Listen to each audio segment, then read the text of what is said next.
punk sucky, don't you dare come try to humble me. You're impressive, but the powers, they're way under me. Boy, I'm about to kill your ass and have you underneath. Cue that OST up and tell him. This is gonna be that shit was hard, ain't it, sucky man? What the? How am I looking at the ceiling, bruh? On everything, he was just 10 feet away from me. This guy's a liar.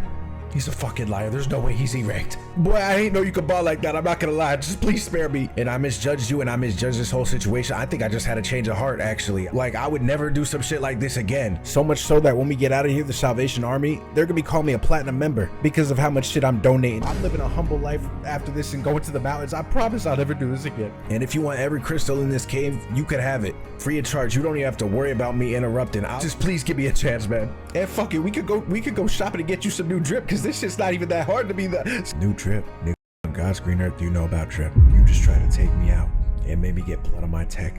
You're sitting here begging for mercy while at the same time commenting on my swagger. Do you even know the potential I got? No, yes, see, I got a lot of learning to do. That was just me being judgmental. That's the old me. That's the me of 5 seconds ago. I'm brand new now. I'm brand new. I'm a new man. And even if you do take me out, you'll never get away with this. Let's just let bygones be bygones. What happens in a dungeon stays in a dungeon. You spit that bar to me personally. And then before I knew it, I was airborne into a fucking wall. And that shit was tough, I'm not gonna lie. So what I'm gonna do, I'm gonna start using that bar from now on. If I ever run into another situation like that again. But the only thing is, I'll be the only one that knew you came up with that shit. Because I'm not giving you the credit or nothing. Taking that bar for myself.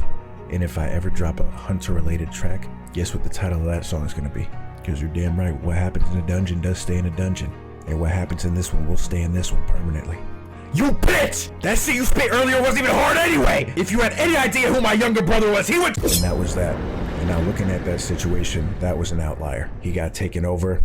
He had to do what he had to do to survive and to continue on this journey. But now with this second incident, is it really an outlier if this shit happens twice?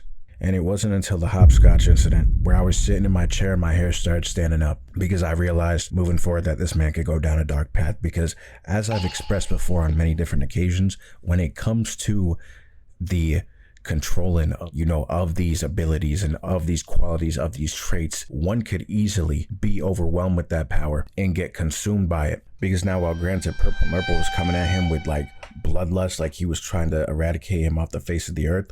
As I said on the whiteboard, you cannot let this consume you.